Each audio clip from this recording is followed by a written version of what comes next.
exemplifies a bold mission, driven paradigm marked by humility, radical simplicity, peace building, and compassionate outreach to the most vulnerable. These virtues reinforce the imperative of visible and values-based engagement in society. Taken together,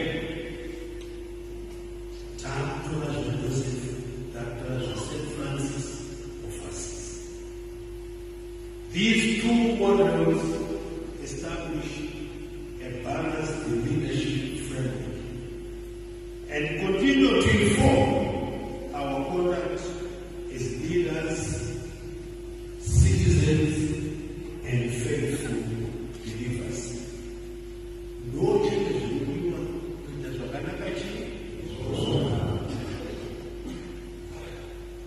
usatikana marakuti itaiti wodzaitini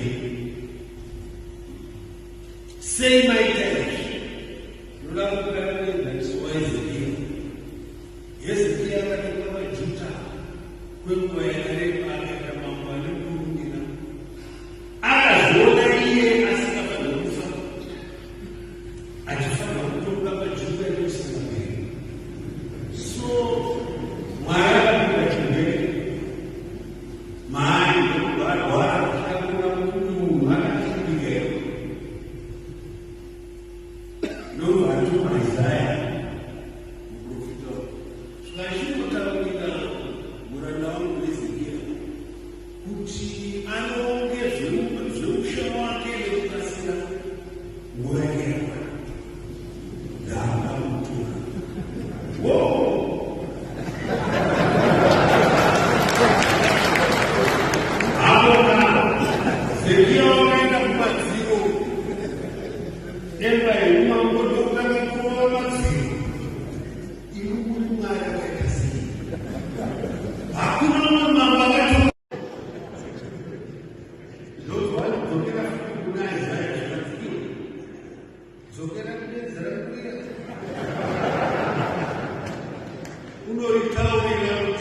Yeah.